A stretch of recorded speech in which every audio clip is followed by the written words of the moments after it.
What up? What up? So excited to be back Hello. here again, guys. Again with another webinar. This is I think 3 months in a row now that we're getting into this webinar life. So I know we're going to be having some people rolling in, getting started, but we always if this is the first time you're joining with us, we always like to get these things started a little bit early so then that way as people are rolling in and things like that, they don't feel as though they're missing out and things from that perspective. So we just kind of jump in here early, get to know some of the people that's already going to be in the attendee list, right? But also who's going to be jumping in the chat, right? Because we're big on jumping in the chat and doing different things. And obviously, we got Jason here with all his penguins, and so there's many more around the house. Absolutely. So it's always a pleasure. I enjoy jumping on here and doing these different having these conversations because we feel as though not only because of the product that we have, right, but also from the security community as a whole to talk about this topic around port protection. And we feel as though it's just important to glean from other people within the space because iron sharpens iron, right? So the more that we can get more people into an environment like this and have that conversation is just a big impact on what we can also provide you guys as products and services and stuff on the back end as well. So here's what I want to do. Because again, if this is your first time being a part of a DataLocker webinar, first time you're seeing Eddie and Jason on the screen, then you probably don't know that it's not the typical webinar, right? We try to keep it very engaging, very exciting. We try to make it to where as though you guys want to engage with us in the chat and even through polls and different things that we have going up. So the first thing I want to actually do is I'm going to, you already started the poll. Good. Yep. Look at you, Jason. Look at that. Man, you talk so fast, you don't let me get a word in. So true. It's an East Coast thing, man. Not Ohio, because you still don't technically put yourself on the East Coast. So how about you ask the question then, Jason? Introduce the poll. So we like to see where everyone's coming from. Roughly, just give us a general idea of what your area is. If you're international, please throw it in the chat where you're joining in from. And if you feel free enough to say what state, we'd love to hear. But just let us know so we know, where everyone's at and get a little idea of who we're talking to and whereabouts in the world you come from. And if you have any interesting facts about where you live, go ahead and throw those in the chat too. Absolutely. And as you guys know, like I said, we got started a little bit early. Once, right at 3:00 Eastern time, once that time hits, we're going to get right into the details, right into the information, because we obviously know that your time is valuable, right? But we like to get on here, especially for the very first time we did a webinar. We like to test to make sure that we're in the right room. Yes. That was fun. So that was 100% a good time. But like Jason said, it looks like we got some different people answering some questions already in the poll. So we got East Coast. So, I'm on the East Coast. I'm in Dover, Delaware, right? So I'm always down if we continue to grow that East Coast percentage that's there. We got the Midwest. That's what I'm talking about. 33%. I still think it's so funny that you include yourself, Ohio on the Midwest. Well, I guess because you're not touching the Atlantic. I guess that kind of makes sense. And it's the heart of America. Of course, it's right in the middle. Everyone picking on me for being from Ohio, man. I like it. Now we're 50-50. Goodness gracious. All right. It's a tight race now. Perfect. But as I was saying, is we're going to be getting to a lot of details and information in itself. But we like to take this time to let people know that it is a little bit different, right? We try not to make it as stuffy as a conversation or as stuffy as just a presentation in itself, right? Instead of us just being the people talking at you for the next 45 minutes, we would love for the engagement to be there. We got some different things to set aside to make sure that there is engagement. That gives you guys opportunities to share feedback along the way, but also to ask questions and things throughout this conversation and not just the presentation itself. So any feedback on that as well, Jason? No, chat away. If anyone has a question or anything, it's funny. We do demos and I get ready to start my spiel, and Eddie goes, "By the way, interrupt him." Interrupt me, just because I can get real caught up in the moment and just keep talking about it and keep talking about it and blow right past something. So we definitely want interaction, input, um, anything from everyone.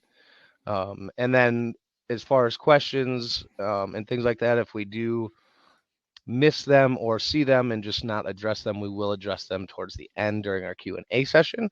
Mhm.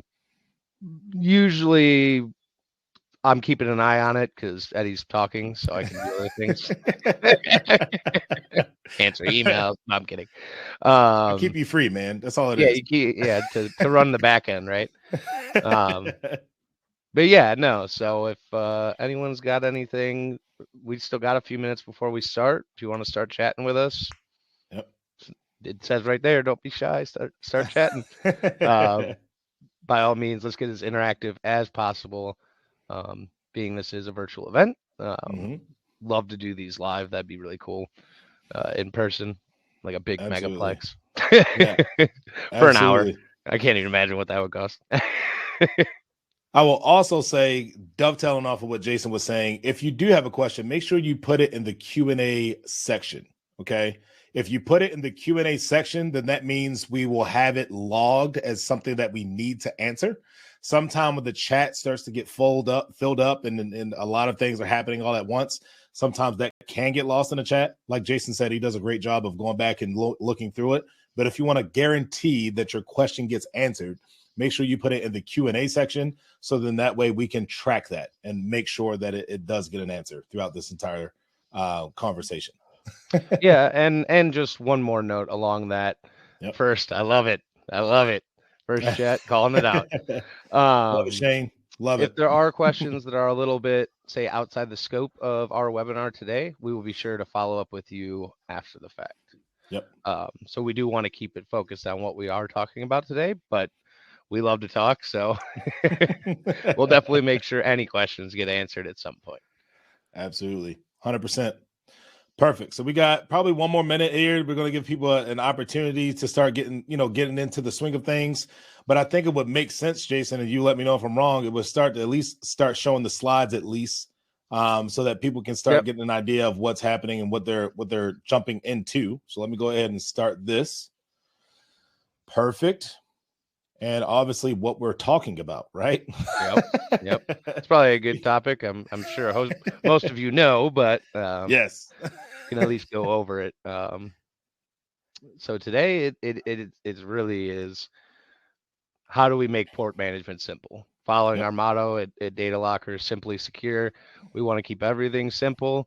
Obviously, we have the ability to go much more granular than the very simplistic way that it's set up. But we want to provide you with not just product, but we want to give you information and why it's important to make this part of your workforce and part of your security solution, just the overall idea of it more simple for you to manage and wrap your head around as these compliances and things keep coming in that are just forcing these things down IT's throat, right? Whether you want it or not, it's just a matter of time by compliance. We all know that. Yep. 100%. 100%. And then from there, so here's what I'm gonna do. Let's go ahead and introduce ourselves, do the whole formal thing first, and then let's start diving into the pieces of it, right? Because well, if you don't know who I am, and this is your first time seeing us on screen, my name is Eddie Thomason. I am the endpoint protection specialist that's covering the commercial side here at DataLocker for the United States. And I'm honestly here to facilitate this conversation, because I always like to say that Jason is my technical guru. He is the brains behind this entire orchestration. So any technical things, I always deflect to Jason. But Jason, go ahead and let the people know who you are, my man. I'm just saying that you use that way too much. That's an easy out. My name is Jason Swaney. I'm an SE here at DataLocker. I live in Norwalk, Ohio. No one knows where that is. That's fine. Understood. And I'm here to act like I know what I'm talking about while Eddie facilitates it. No, so we're both here to hopefully provide some information potentially a solution for you. Yep, absolutely. And again, letting everybody know this is we want this to be more like a discussion instead of us talking at you the entire time, right? And one of the ways that I say that we flip the webinar ideals and things on the head, because if you've ever been a part of a webinar, you can let me know this in the chat if this is true for you. If you've ever been a part of a webinar where you had to sit here for 30 minutes and 45 minutes before they even showed you what the heck you were actually talking about. It's like they go through all this background information and all this fact stuff, right? Like all these statistics. And then it's like, oh, well, now finally we're going to tell you exactly what we're doing. Well, instead of doing that, I feel like, again, your time is valuable. So what we like to do is kind of go through the demo first of a very simple, easy way to really manage your ports and look at, the port policies and what you have in place inside of your organization.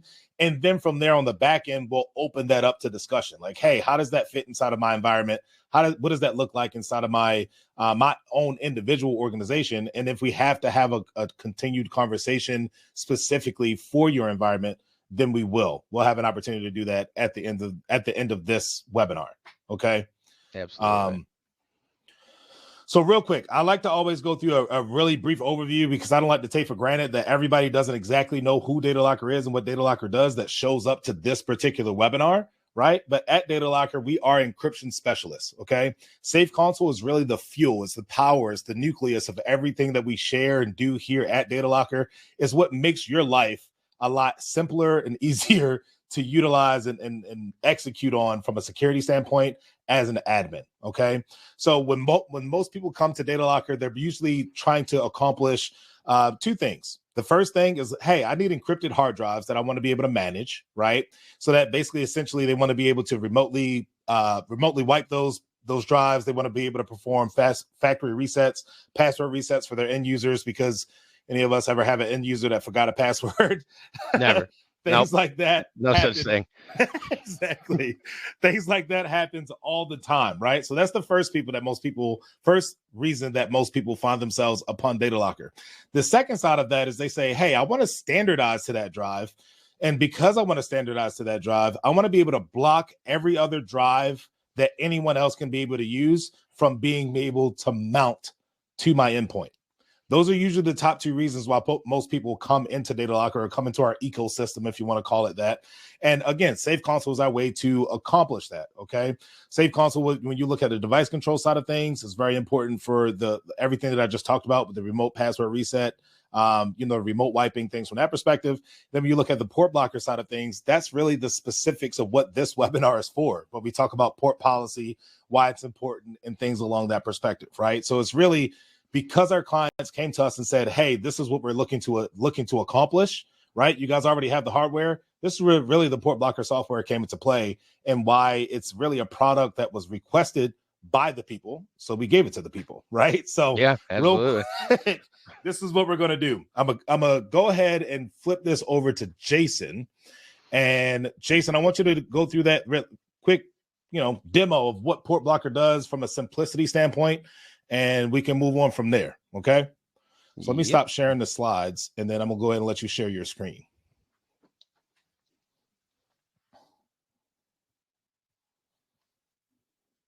All right. How's that look? Looks great. Perfect. All right. So along with what Eddie was just saying, it was designed around the idea of not only just blocking ports, right, but to standardize, right? Mm-hmm. Whether it be, which we love, a DataLocker drive, or any other type of drive or USB mass storage device. If you want to standardize around that, you need a way to block the port, but also allow what you need through very, very easily. Okay. So what I'm going to show you is a very, very quick, small demo of what this software does. And it's very simple. So when I take this USB, this is just a regular USB. I think I got an Amazon and like a 20 pack for like $20. I don't know.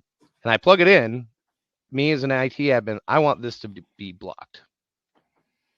Well, if you see right down there where my face is, it actually says port blocker blocked event. It did its job.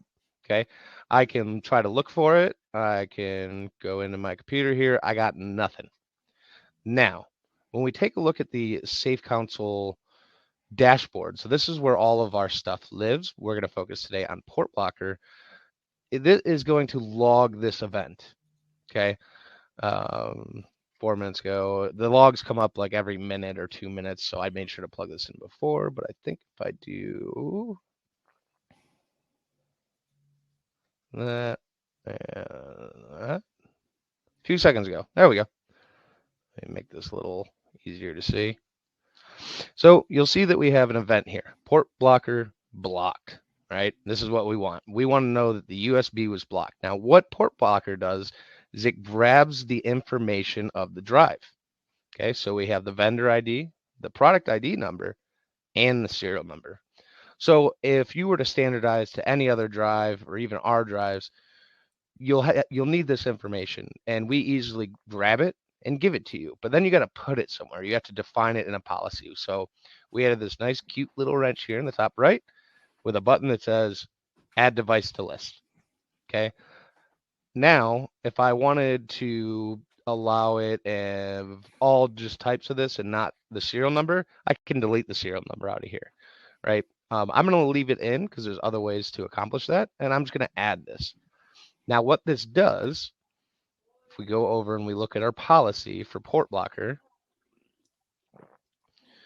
you'll see that I have this thing called a custom entry.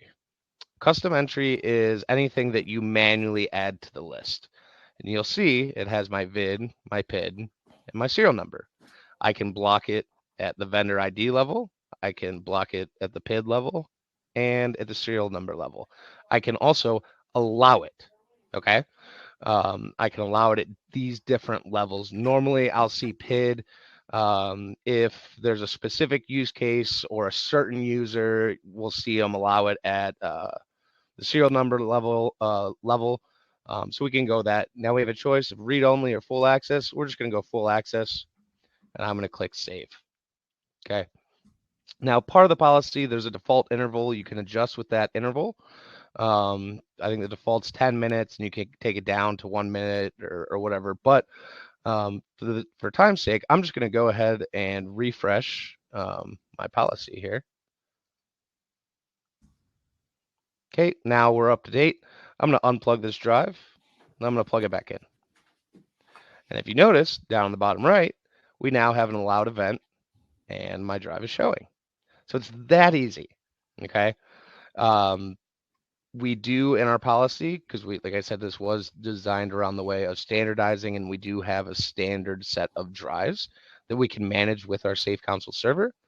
And you'll see all of our DataLocker drives will be in here pre-populated by default. Don't worry, they are blocked.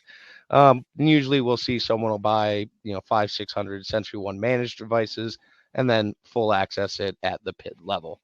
There are things we can go further.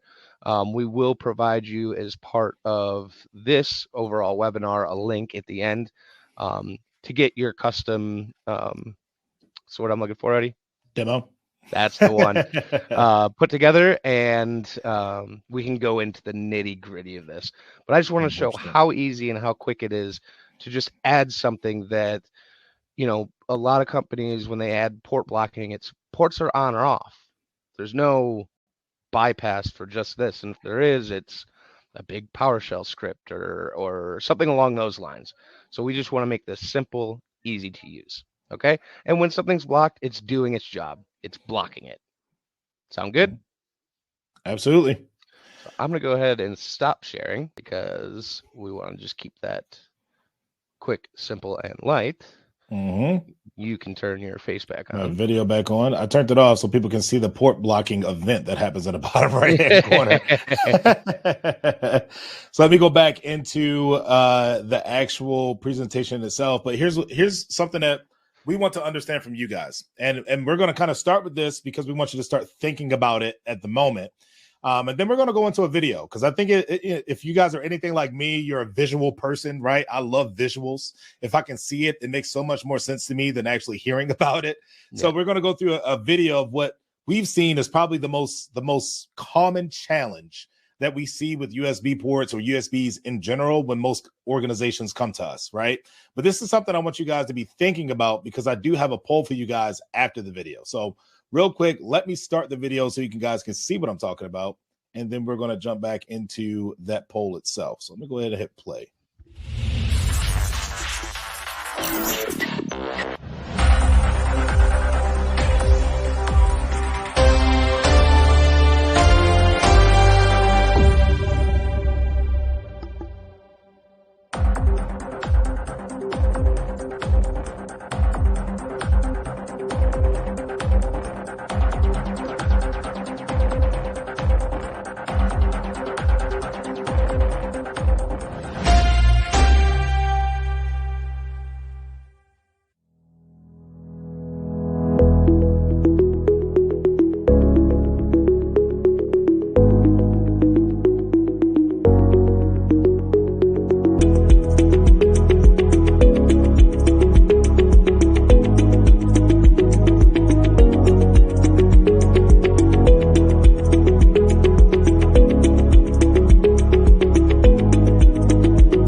Quick, perfect. Easy, simple.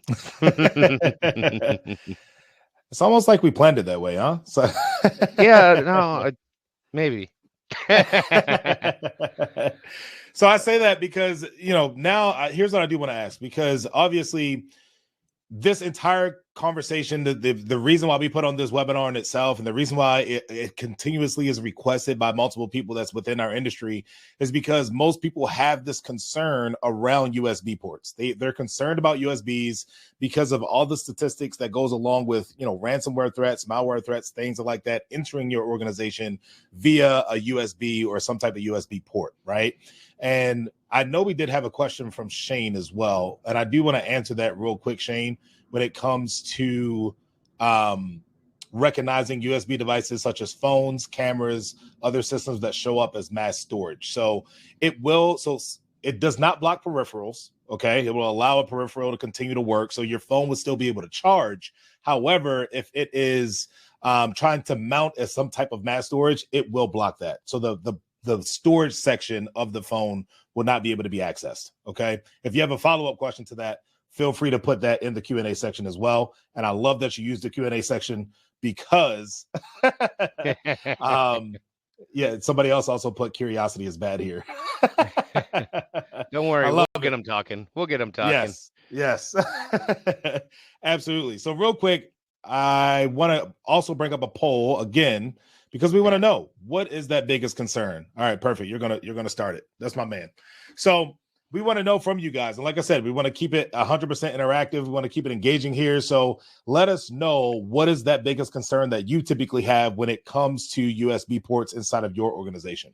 Okay, and then as you guys are answering some of these different things, some of this is going to steer our conversation, how much time we spend on some of these topics throughout the next couple of slides here. But I know Jason has some pretty cool examples about some different events that's happened in current times about some of these different concerns, right? So a lot of the communication here, and I'm loving that we're getting some feedback, because the majority of it looks like it's insider threat and data theft in general. We also got some accidental data loss. I would say it's funny because it's usually it's a toss-up between insider threats and accidental data loss every single time. Like for the third time we're doing this webinar. And to be fair, like all of these to an extent can be like rolled into one, and these are common questions. It's crazy because, if you next month we're doing another webinar about device control. We ask the same question when it comes to why have an encrypt, what's the challenge with your USB drives in general, right? External threats, insider threats, accidental data loss, right? These are they go hand in hand, which I think is great, because in a security sense, it makes it easier to conquer both within the same thing, if that makes sense. Absolutely. It's because that's that again, when you look at SafeConsole and what we talked about, starting this conversation off, it's really all encompassing, right? It answers both of those questions so that you can have the security of standardizing to a encrypted drive that you can remotely manage, right? And at the same time, being able to have complete visibility on what's happening in your ports, the audit capabilities. Those are some things that we didn't talk a whole lot about when we went through the brief demo.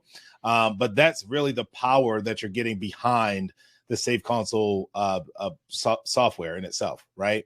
So it looks like by a landslide, not by a landslide, but by a pretty majority amount, it looks like insider threats is really what most people are like, hey, this is 100% a big concern of ours. So what I'm going to do real quick, I'm going to end the poll and then I'm going to continue from a slide perspective.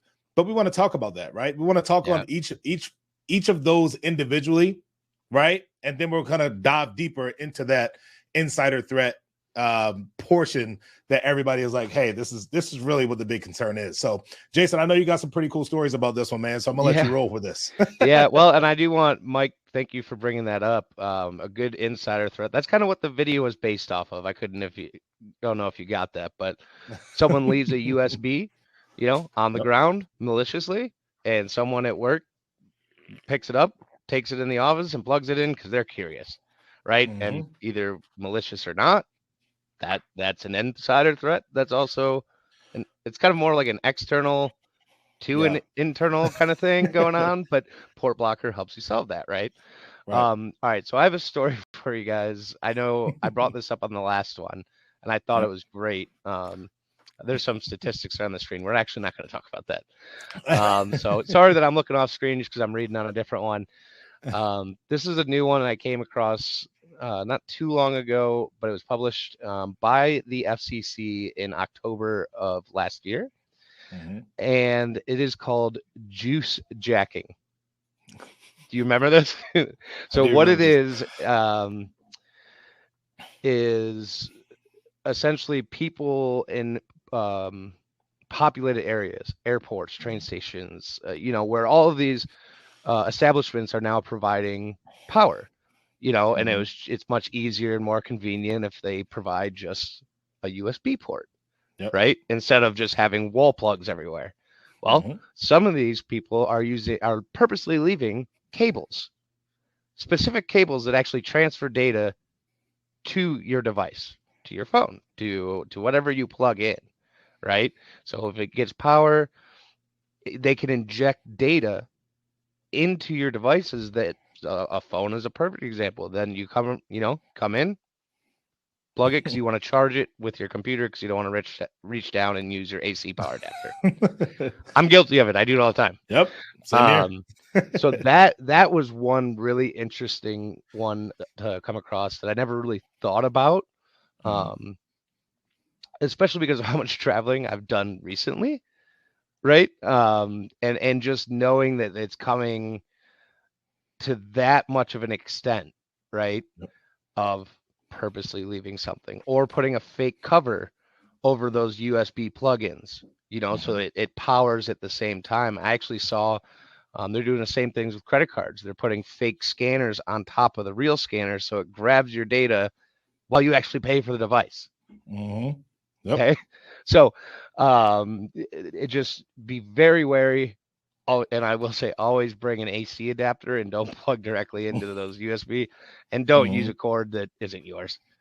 Yes. Yeah. 100%.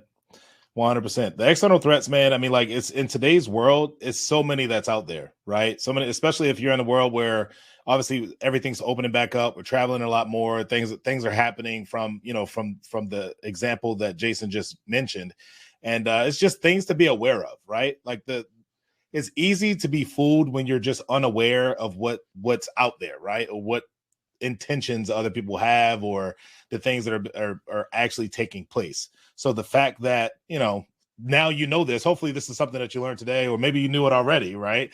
But now it's just something to be aware of, to put in your tool belt, right? To make sure that you don't have these issues and become a victim to some of these things that's happening when you're traveling and doing different things individually. Right. And Lindsay brought up a great point, something we don't necessarily cover or really go over, but training, right? As an IT admin Mm-hmm. or a cybersecurity admin or CISO, making sure that you have training Yep. in place, because it's not only going to help save your business and mitigate risk, but it's also going to teach the people that you work with best practices that they can take home with them. Mm-hmm. So they don't actually end up calling you because you're good friends with the IT person and go, I think I got a virus. Yeah. Yeah, yeah. Whether it's Exactly. just on their home computer, right? So Right. just overall training and sharing these stories and going, hey, trust me, you don't want to be the one that this happens to, so just don't do this is a good thing. So Exactly. absolutely training, training, training. And most importantly, training consistently. Like find a cadence that is consistent with training. Don't just wait until Cybersecurity Awareness Month, guys. I mean, like, come Yeah. on. You can't squeeze all the training in one October, right? You got to kind of Yeah, make sure we spread it out over time. absolutely. So moving on to this next point, which is what the popular demand here in the room. This is what most people are like, hey man, listen, this insider threats and data theft is really a big issue for us, a big concern. So Jason, I know again you got another pretty cool story on this one, so I'm gonna let you go ahead and roll again. Yeah, so the second quarter of 2021, again, I'm reading off screen here. Yep. This was posted by Magnet Forensics in December of 2021. Yep. When employees leave, is your data walking out the door? Okay, so as it's called, in the second quarter of 2021, American workers began resigning from their jobs at a historic rate, the Great Resignation, as it has since been dubbed. Yep. Saw record numbers, people leaving work, trying to work from home, living off the COVID money, whatever it Yep. was, right? And that's like the highest they've seen in like 20 years. Well, this firm did a Code 42 did a 3-month period from April to June 2021 that Mhm. was 61% increase in data exposure events from the previous quarter because of this happening. Okay, so people leaving. There was Mhm. another study. This finding found that 45% of employees admit to downloading, saving, or sending work data out of network before leaving their jobs. Yep. That's bad. 100%. That's real bad. Now, it's how do we mitigate that risk, right? Yep. And there's only so much, even us as IT people go. I mean, if someone really wants that data, right? If it's 10 gigs worth of data, that's going to be hard to get without device. But if it's like a screen, like what's to stop them from taking a picture with their phone, right? Mhm. There's certain things that is just a little too much to try to control. Yep. But mitigating and making it known that IT is watching goes a Mhm. far way, especially Yep. just that little annoying pop-up that says, no, that's blocked. That Yep. for a regular computer user, they go, Mhm. oh, Yep. are they? Oh, I plugged something in I shouldn't have, and they didn't know that that was on there. They're like, hope IT doesn't come after me. Looking over their So shoulder, right? yeah. So it's there's so many things that go into it as far as IT presence, training, making your users aware that you are aware of what's in your Mhm. environment. Okay, Yep. so and insider threats, like I said, if they really want it, they're going to find a way. But there's a lot of things you can do to prevent that would make it really hard and make it stand out that they're attempting. So you can block and prevent that risk from going any further. Exactly. And that's part of what we try to provide with our tools as well. It's called inconvenience, right? I know we talk a Yeah. whole lot at DataLocker about being simply secure, and we are. We 100%. We try to make our tools very simple to use, very easy for you to utilize, right? But let's be honest, from a human aspect, if you make something inconvenient for an end user to try to execute on, then there's highly likely that they're not going to follow through with that action, Right. right? Right. So in this particular scenario, when it comes to insider threats, it's what tools do you have in place to make it inconvenient enough for your end user to not feel as though they have the right of way or the go ahead to just take data or take information from within the organization and, like Jason said, share it with some type of external source, right? And that's what, when it comes to, port policy and the things that we believe here at DataLocker, is very important to have some of those checks and balances in place. Like Jason talked about, having the ability to just have that little pop-up that's on the screen. It's like, hey, listen, we're watching you. that device you plugged in is not a recognized device, right? It goes a long way. When your computer speaks back to you and you're not a computer person, you're like, oh, that's just weird. I don't like that. Yeah. Exactly. Now let's talk about this accidental data loss, because this is another one that I feel as though humans are just going to be humans, right? Like, and humans make mistakes. It just is what it is. Everybody's got to deal with it. Every organization has probably had something similar to the story that you're going to share happen to them. But I'm gonna let you I feel again so bad. I feel so bad about this guy because I always talk about him, and it was a big thing. Yep. He got lucky on a few things that happened at the end, but if you haven't heard the story, or you've heard it if you've been in these before, but I just want to read a couple snippets and then I'll actually go in a little bit further. This happened in Japan. So a Japanese man lost a memory stick with an entire city's personal details on it following a night out after work. It has been reported. Here's the next clip. This is why I feel bad for this guy, because like there's got to be something else. Like some of these stories have to be spoofed, because this next blurb gets me. The man reportedly downloaded the information onto the memory stick before going on a night out with his work colleagues. After spending several hours drinking in a local restaurant, he passed out in the street, according to local media. I've read this at a few different places, and I don't remember that one, but they're really giving it to him, right? When he woke up, he realized his bag was gone, and with it, a memory stick containing the entire city's personal details. I've read this story a few times, so I'm just going to go kind of just not word for word on this. It was information that was gathered for the city that they were in for COVID relief funds.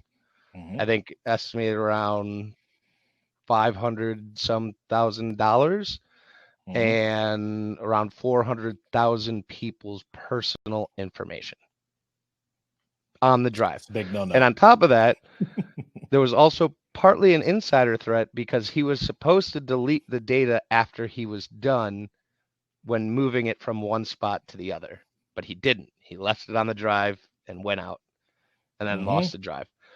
Obviously, alcohol being alcohol, they're going to throw that into the story and just throw this man under the bus and go, that's why. But whether it is or isn't, he lost a drive. And on that drive was information. Well, how did he plug his drive in? Was there procedures? Was there something saying you can use that drive? Was there not? Obviously, he had the ability to get the information. And it came out when he lost the drive. IT didn't know. It happens, right? And that's a two-sided thing, because that also goes hands in hand with why we sell encrypted drives. Correct. Okay. Can lose it. I don't recommend trying to lose it just to prove that they can't get into it, right? Don't do that. But, condensing and choosing what drives you use and then enforcing that with software is your best shot that I've seen in the years that I've been doing this to mitigate that risk as best as possible. 100%. Because again, I mean, we lose things all the time, man. I mean, I still find USB drives that like the other day, actually, I found a USB drive that had all of my wedding photos and stuff on it from 7 years ago, right? Yeah. But it was like I lost it and it just kind of showed back up. But what if on that drive wasn't just wedding photos, right? What if it was something that was more confidential, right? What if it was information that was on there and this drive is lost and it could have been found by somebody else or whatever else it may be. But again, that's what Jason talked about. It's the first step of that process is when that person plugged that drive into their endpoint, was there some type of policy in place or some type of enforcement happening to say that drive was allowed or not, right? Do you know or have the visibility to understand that a drive was plugged into that endpoint for that to start off that chain, right? That chain of consequences that's going to happen on the back end of this, right? Yeah. That's the Do you first have the thing. log? Do you have the log, right? Yes. Was it a managed drive so files were written to it and what the file names were, right? Exactly. It all goes hand in hand, and that's a dangerous and very unfortunate situation to be in. I know over the years, luckily, I've lost tons of flash drives. Mm-hmm. Luckily, I've been pretty diligent, to my knowledge, that nothing was on them. Usually, anything that was important, I keep close to me. The ones I'd lose is like they were just small, or I'd move the data and I'd throw them in a, shelf or in a drawer. And apparently, the drawer is also a black hole because I can never find the drive again. But that being said, luckily I know I've lost it within my own home. Yes, 100%. And I gotta shout out Lindsay, man. Lindsay is adding some stuff to the chat, and I appreciate the engagement. I appreciate the comments and the little ad libs Lindsay's here. The best. 100%. I like working with Lindsay. So so I do want to move into, because we talked about the challenges, right? And a lot of times we could talk about challenges, and it's a statement that I say to my family all the time, my wife and my kids. I was like, don't come to me with all the challenges. Hit me with a solution, right? Like if you got a problem, an issue, something that's happening, something that's going on, it's okay for you to vent. But also let's start thinking about and brainstorming some solutions on how to accomplish or overcome the challenges that we have within our household. For you guys, is going to be inside of your organization, right? So let's talk about what most people try to do. Yeah, and we don't do a poll for this one, and yeah, the reason for that is because we want this one to be interactive. Yes, as much as you guys can, please. What are ways that you have seen ports locked down outside of software? This can be anything. So I'll go first to give you an example. Epoxy. Epoxy on the USB port. Someone top it, please. Cement. The little rubber glue. We got regular glue from Shane. Glue. I like it. I'll throw one out there too. The little rubber inserts, like little rubber grommets. Yeah, that they stick into the USB ports. That's another one that I've seen. They sell those. I was thinking about making a port blocker 3.0. It would just have a little DataLocker thing in it. Pliers in the USB port. That'll do it. That'll definitely mess up some workings. I've seen companies actually desolder USB ports off of the motherboard. Yep. It's an extra step in their process. Like when they receive, they receive it, and it's like, oh, let's go ahead and just destroy these things before we give them to the end user. Can't work. So, 100%. But that alone, that type of lockout, or if you do it from the software side, or policy or what have you, off. Yep. It's on or off. You can't have it both ways, which leads into our next slide. Yep. The impact of locking it down. Okay. You as the IT admin, you that has been given this piece of compliance, right? Piece of paper that you have to follow, you understand that you need to block him. And that's it. But what's going to happen to your 1,000 endpoints when you go, okay, we're good, turn it on? Well, managers, users, your support's going to, I can't use my drives. I can't charge my phone. You're going to find the manager has been using a specific drive approved by some C-level, and you might work in a place where that C-level goes, they need to use that drive. Well, I'm sorry, I epoxied all the ports already. I can't do that, right? Can't undo that one. It does change the way in a most businesses people think USBs are dying. Trust me, turn off your USB ports for a week and see how much they're dying, right? Yep. 100%. It's a loss of productivity because employees are used to one way. You take that away, they don't understand it. They hear the word computer reasoning and they freak out just because computers are involved. It's like, I don't know how to work on computers. I'm like, you press the letters. I don't get it. But it's just that whole mindset. So then you have to deal with this back and forth with all of your users. Okay, why? Well, that's happening. Yep. Any way you do it, any way you cut it, that is happening. Yep. How do you scale that? You can't. You can't. We can. Yep. Yeah. It's funny. One-offs, standardize. You make it to a point, right? That it is workable for everyone. It's a change, but it is a requirement. Okay, so this does not change. Here's what I can do. This software that we use, you like charging your phone? That's fine. You just can't access the pictures on your phone. Plug it in all you want. You just can't access the pictures. You want to charge your camera? Sure. You just can't access the pictures unless I go in and tell you that you can. With, what is it, 6 clicks? Yep, exactly. And they compared wait to 27. Yeah, and they wait 10 minutes. They wait 10 minutes for their policy to update, or you leave the tray icon on for them and they just click update and go, oh, okay, perfect, thanks. Yep. You know, 100%. so it's how can you scale it as an IT admin?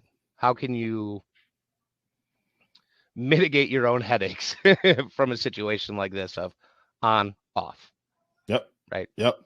It's also something I would say a good thing to note, and this is not everybody's use case, but let's be honest, it happens, right? It's business is business. But when you think about mergers and acquisitions, right, when different things like that happen, and now you take maybe you're merging with a company that doesn't necessarily have a legitimate port policy, right? Like a legitimate port policy that they have implemented with their end users, and now you quickly have to, let's say, add, from that merger, 500 endpoints to this software, right? Or to make it a allow or don't allow type of environment, right? And how frustrating that would be in order to reorganize all of those different endpoints and make sure that they have the right policies and things like that. Whereas though, and the reason why I'm bringing this up is because this has happened internally for us, where the merger and acquisition happened. It was like, hey, that's no problem. Let's just go ahead and add these endpoints that came over from the merger into the policy. Let's hit a button, and now they're already managed, right? It's a few button clicks to get you to that point of productivity that you wanted to have in the first place, right? Absolutely. That's the benefit of being, having partners that really know what they're doing inside of the space, instead of just saying, hey, yeah, we got one of those port control things, but we don't really have the support for it because it's an afterthought. Yeah, or we're using such and such's full suite correct of DLP solutions, AV, they got an IDS, an IPS, whatever. They threw in port blocking. Well, for a lot of companies, that's an afterthought. Yep. Okay, so it's great solution. It's a 50-cent a month add-on, but all it is on and off. They just threw it in there because it checks the checkbox. Right. So we offer this and this mindset as well to expand on your DLP portfolio, right? Because this is one piece of what DLP contains, and we like to really focus on it because the importance of being able to scale. Exactly. Now, obviously, we talked a whole lot about, the impact that this has had. Like the number one solution that most people have is lock it down. So we talk about this impact, but really now what we want to talk about is what you should be looking for, right? Like what is important for you to understand and I guess to really have an internal discussion about what you need your port management tool to do, right? And some of these things we hit on already. This is the one where we do want to add a really quick poll, right? No, that's the next one. That's the next one. Okay. Yeah. Okay. So am I wrong? Yeah. No. I think we left this one open. Is what should you look for? I mean, obviously we just gave you a few reasons, so if anyone in chat wants to take a crack at it, but I mean, it's straightforward. Obviously we align these slides to help you. You want it to be scalable. Everything we just covered. You want the ease of use. You want the ability to have more control than just on and off, because in real life, on and off just really isn't feasible. Sometimes it is. And if you have a tool and it's part of your stack and it does what you need it to do, awesome. You got it, if you have that tool and it's just not enough, you don't have the customization. You don't have the ability to control it, to put timings on things, to say, hey, this sales guy from this company is coming in. He's got to use a flash drive on a computer. Well, you say, okay, plug it in, let it block it. Okay, I got the information now. Click, click, click. Read only. Right. Okay. He can access it, but it's read only. He can't pull any data off your computers, but he can share his PowerPoint for you. Right. Exactly. Yep. It's little things like that a lot of companies don't go into thought about, right? Because they're focused on but I got AI, artificial intelligent antivirus. Yeah, here's some port blocking features. Right. Checkbox. We check the compliance box. Let's move on. Right. Right. So what you want to look for, not only that, you want something lightweight. Yep. We can talk. We're not vendor bashing or anything like that. We all know that there's certain vendors, maybe more on the consumer side or home side. You installed their AV and your computer just slows down instantly, just becomes slow as can be, right? Yep. We want to keep it lightweight. We don't want it to interfere with the day. We don't want your CPU spiking, your RAM spiking on a more technical side, right? Lightweight, easy to use, quick to adjust. 100%. 100%. And this is so when you're looking at it from an overall perspective, I want to answer Brian's question. Yeah, go ahead. Yes and no. It depends which tool you use. I won't go into they have ways of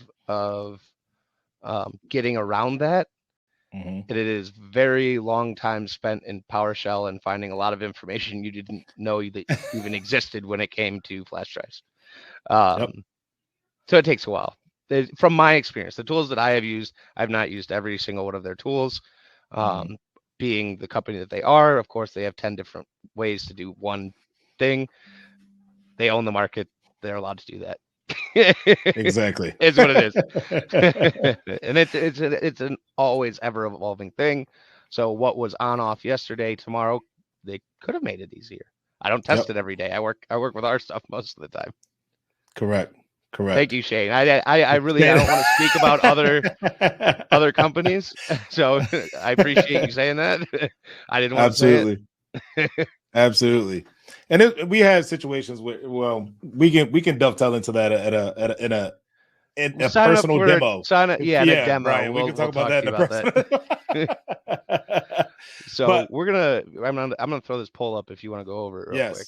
Yes, because this is the thing. Because Jason talked about a lot of things, right? When you talked about what to look for inside of a USB port policy or a tool in itself, it's very important for you to have the productivity and the ease of use as an admin, right?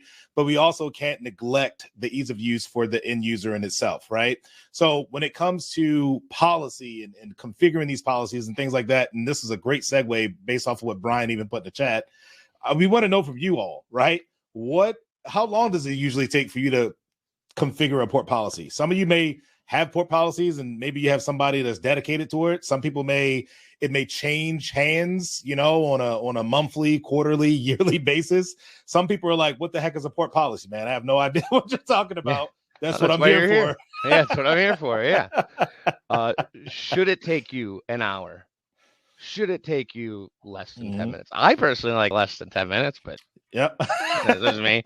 Granted, we're talking about configuring the policy, right? We understand if you decide to mass deploy any product, using things like SCCM or something, they install kind of on their own schedule over time. I mean, we get that.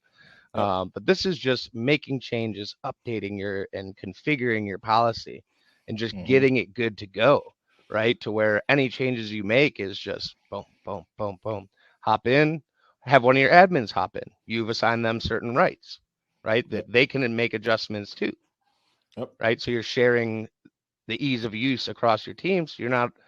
Don't have one person dedicated to figuring out all the scripting language to let these things through, right? 100%.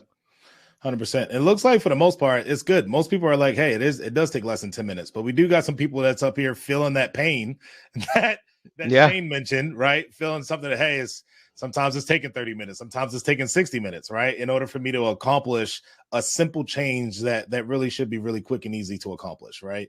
So I appreciate you guys, again, participating in the poll because it helps us understand, even where we stack and how we're providing a service to the community as a whole, right? And here's kind of where we're gonna not necessarily wrap up with, but it's kind of like some closing points in itself, right? Because when you look at the majority of other port blocking tools, and again, I told you, Brian, this is a great segue. This is typically those common pain points that when somebody says like, hey, we found DataLocker, and we're hoping that you guys can do something for us, because here's the top 3 things that we typically hear as a pain point coming from an end user that is looking at a port blocking solution from DataLocker. So go ahead, Jason. You start rattling those things off, my man. Yeah. So I did cover the first one a little bit. Resource intensive. Absolutely. Yep. Right. We went over that. We don't want to bog down the computer. Yep. Feature lacking. You can't make adjustments. It's on. It's off. It takes 3 hours to figure out how to make something pass through. Right. Yep. Allowing devices a hassle. It really can be. When it shouldn't. It should be so much easier, because I know me. I love Google, and I love to Google things, right? And when I have to Google something, I want to find a quick, simple answer. And when they're not there, when you feel like it should be there, it's really frustrating, because you didn't think about it as you were acquiring the product. Right. Then missing enterprise features. I think this is one of the big things that 100%. Also helps incorporate us is not only like support for Mac OS. Okay, we have support for Mac OS. The new Macs, they're getting a little intense with how they're doing stuff. Devs on it. We have some releases coming out. So if you're our current customer and have one of those new M1, M2, Ventura, whatever things Apple's doing, we have a solution for that, and it'll be out fairly shortly. Yep. Cloud only, right? Yep. You can only get a cloud only option. Well, if you're government, that doesn't work. It needs to be in an air-gapped environment. We offer on-prem and cloud only, and a cloud version. Yep. SSO. Do you have a secure way to get into your portal? SIEM. Can you connect your SIM integration to manipulate those logs so you can see them and get the information that you need and notify you about them? Right? Do you want to grab this stuff through, is it ServiceNow? Postman? You want to do things and automate it with APIs. Can you do that? Yep. We can. Yep. As simple as that. And I know we could go on that for hours, Absolutely. What's lacking. And like I said, this isn't a vendor bash. This also is a little bit of a sales pitch, guys. So. Well, it's just something to be aware of, right? It's something to take into consideration when you're looking at the different tools that you either already have access to, because like you said, you're a part of some type of suite of products, but also something that you're doing your due diligence. You're in the research phase. You're trying to figure out what is the best solution that's going to answer not just the compliance checkbox, but also the security checkbox, right? Because we all know that we can be in compliance, but not necessarily be secure, right? And we'll be honest with you. Sign up for the demo. We'll be honest with you. If your use case doesn't make sense for us, Eddie knows I'm the first one to go, this doesn't make sense. Yes. Don't buy this. Yeah, don't buy it. This is either way more than you need, or it's not doing what you think, or whatever. We'll be honest. Yep. Our product is what it is. We always love feedback. And if it doesn't have something now, we take note of that. I put in feature requests all the time, and then the 100%. Devs and the product managers go validate it, go through whatever process they do on the back end, right? And decide to make it come to fruition or not. But it's yeah. I think I'll leave it at that. Absolutely. So here's what I do want to let you guys know. I mean, you guys have been sticking with us for a while now, and we're coming up close to time, and we definitely want to leave time for Q&A and people to ask questions and things like that. But we are going to be giving you guys a best practice guide when it comes to USB ports, right? And it's not specific, to be honest, it's not specific towards port blocker in itself, but it's a genuine guide to usually help you with the current tools that you most likely have in place. And if you're obviously a part of this as an attendee, we're going to send this out after the fact so that you guys can have access to it, be able to download it, read it, do the things that you need to do in order to implement it. Because again, at DataLocker, we're not just trying to sell you something. It's more so adding to the community. How can we add value without necessarily making you open up your wallet or your pocketbook or whatever else that you want to think from along that perspective, right? So we are going to be sending that out along with a lot of the articles that Jason mentioned earlier. Yeah, so you will get them. They are real. Yeah, they're real. I promise. You can 100% fact check those as well. So with that being said, I know we already went through the demo in itself, but here's one of the cool things that we can share and really talk about. And that's the fact that we want to give you guys something that it's an incredible opportunity. It's an offer for you guys to take advantage of, but it's essentially having the opportunity to demo, trial, use Port Blocker in your own individual environment, right? Like I said before, this is not something like we believe in our product, and I tell people all the time, give us 10% of your trust, we'll earn the other 90. Right? Yeah. Because it's our opportunity to say, hey, one, it is feedback for our product, but also it's an opportunity for you to learn about a solution and the tool that can really make your life a heck of a lot easier and still allow your end users and everybody else to be 100% as productive, if not more productive, with the data and their day-to-day task and things that they have to do. Right? So with that, here's what I want to do. I'm going to leave the Q&A section up. Actually, let's jump past that real quick and give them the promo. Yep. Let's give them the promo. I was thinking about this earlier, and then we'll finish up with Q&A. Perfect. So let me open up the promo, because I think we can open the promo on either page. I don't think that 100% matters. So let me go to the offer itself. You got it. Okay. Start the offer, hit publish. And what this is on your screen here, guys, is when you click on the link on the screen, what it's going to do is open up a new tab, and it's going to allow you to book a time with one of our sales engineers real time. So it's giving you access directly to a calendar so that you can pick a time that works best for you and your team, that we can all have a conversation and talk about port policy and port blockers specific to your organization, right? Because there's only so deep that we can go inside of these webinars. Whereas though it's like, oh, well, that doesn't apply to me. That's a little bit too deep for my understanding, or whatever else it may be. So we want to give you guys the opportunity to have a conversation with the team and talk about your individual use case. And if it makes sense for us to partner together, like Jason said, we're not just going to be like, oh, you booked a demo, now you got to buy. Like, no, let's have a conversation. Yeah. Let's if you buy, you get 2 hours of my time setting it up. That is free. Not just me. Any of the SEs, you get, if you do buy, you do get free 2 hours, so we can set up your server, set up your policies if you do move forward. Absolutely. Brian, we'll cover that in a minute. I didn't even see a message from Brian. Look at you, already ahead of it. Yep. So there will be in the email, the Calendly link will go out, and that you can get a schedule with that. And then absolutely.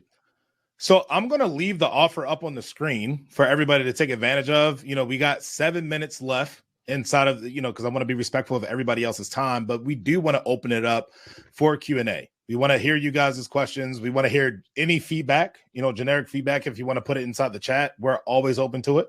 I promise you can be as mean as you want to be. You won't hurt my feelings, but it'll help us get better. I'll mute you or kick you. So Brian, your question, typical size. We fit in a lot of verticals. Yes. We have some that literally have 20 licenses. Yep. The 20 licenses to play with. That's called our starter pack. Mm-hmm. We also have customers with over 200,000 endpoints. Yep. We have some with 1,000. We have some with 500. Every use case we like to discuss with you directly to make sure that it fits. And we do have certain ways, for different types of scenarios, for pricing, sizing, that type of thing. So, we work with 70% of the Fortune 100 companies. We work with just about all the government entities that you can think of. At least parts of them, maybe not the full entity, but,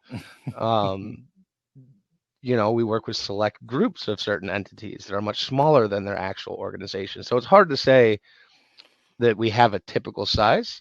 Now, sales in me is going, tell me you got 10,000. Right. Tell me you got 10,000. But really, if you got 20, if you got 10, we can make that work. Right.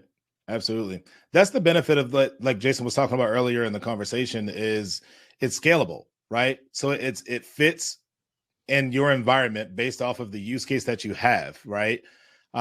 Primarily because it's something that you can just have 20 licenses. If you only got 20 endpoints, that needs to be managed, right? And some of those, like, think small law firm, or some of these smaller organizations that they don't necessarily have a lot of employees and a lot of overhead, but they still want to be secure because of compliance or whatever else it may be, right? But then also think large manufacturing organizations, right? Large hospital or like healthcare organizations, insurance organizations who have tens of thousands of employees that still need to be able to productively access their ports and things from that perspective, but also they need to be controlled a little bit, right? Like not necessarily controlled, but they need to be the word is escaping me right now. So for the sake of time, I'm going to say controlled. So they just need to be managed. There we go. They need to be managed, right? And given certain types of availability to the ports. So then that way you can, as a security team, make sure that data is truly secure within your organization compared to having the threat of accidental data loss, having the threat of insider, the insider threat of saying like, hey, well, you guys gave me the boot. Well, guess what? I'm gonna take all this data and I'm getting on out of here with it, right? Well, you want to be able to mitigate that as much as you can. And that's by having tools like this in place so that you don't have those concerns in the first place. Yeah. And I mean, the size thing, man, we're here to help companies, mitigate risk. There's companies with 10 people that make millions of dollars. They got to be secure too. There's no reason to prevent them that same offer. Exactly. What else you guys got? Lindsay, I'm sure you got something. I love how Lindsay gasped when she put that in the chat when we said, hey, when people can be in compliance and they can't be. No, it's when I said, just so you know, this is a little bit of a sales pitch. Oh, yeah. I love it. Shane, did we answer your question earlier well enough? I think we went back and covered it too. I don't know if you had anything else. Absolutely. Well, it looks like I said, if sounds like you were pretty thorough, Jason. That's really what it is. Shocked. What I do? You're a thorough individual. Yep, perfect. Shane's good. Awesome. Well, like I said, guys, first of all, I want to thank you from myself, behalf of DataLocker. You guys coming to spend an hour of time with us. Like I said, we know time is valuable, right? And the fact that you guys took some time out of your day to have a conversation with us, learn a little bit more about port policy, and by default, learning about Port Blocker and what we can do with that tool, I think it's been an incredible time. I know I had fun, especially with people joining in the chat, asking questions, making some comments and statements. That's always fun from my side. And, if you just be on the lookout for an email that's going to be following up with everybody that's in attendance with some of those things that we already talked about. So that USB policy best practice guide, as well as all of those articles that Jason talked about. But Jason, anything else you want to say to the people before we let them go? No, like I said, you talk a lot, man. You cover all of it. No, thank you. I'm kidding. Everyone, thank you all for your time. We appreciate it. I hope you guys had some fun. Thank you for those who interacted. And if you have any questions, book the demo. Reach out to us. I mean, we're not hiding. We'll talk to you. Absolutely. Perfect, guys. Well, we appreciate you. You guys all have a blessed day. We look forward to chatting with you again in the near future. All right. See you, everyone. Bye-bye.